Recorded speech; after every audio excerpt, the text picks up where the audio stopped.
In this video, we're going to be taking a look at how deep search works and how you can use the application. Once you load it up, it should look a little something like this.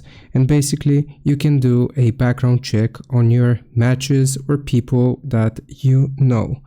So for example, here you have all of the different categories such as education, academic records, professional background, social media presence, family, hobbies, public mentions, business investments. You can also ask for certain information about pretty much anything and relationship and advice. So let's do a sample person here on Deepsearch AI. At the top, you will see most searched people. Those are going to be some celebrities. I just want to find Mr. Beast and click on them.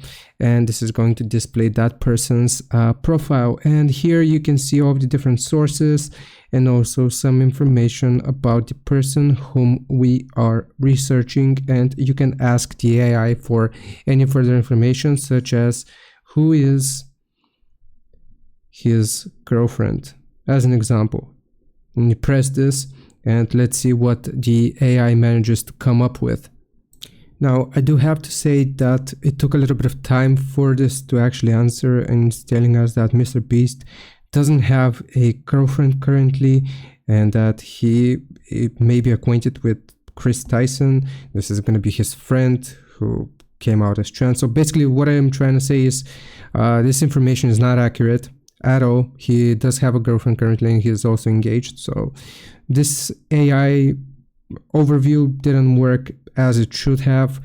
The information doesn't seem to be up to date for Mr. Beast at least, but let me show you some more about the application and how it works.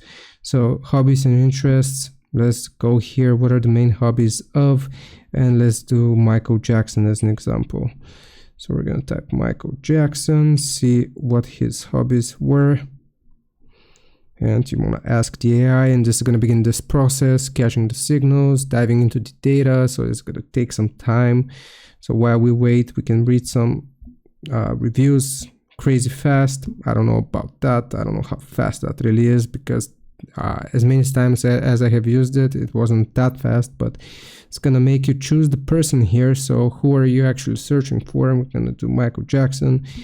And again, you can read some more information about how the process works. And the last step here, finalizing the search, is going to take a little bit of time. So I'm just going to pause. Okay, so about a minute later, and we have all of the articles here from Michael Jackson pretty much gathered into one place, and you can read more information about him in this case. And what did Michael Jackson have any hobbies related to art? If you click on here, it's going to give you an overview and more information about it. Is this the person? Yes, it is, that I was looking for. And basically, that is how this application works. I hope this helps. Leave a like and subscribe. I'll see you next time.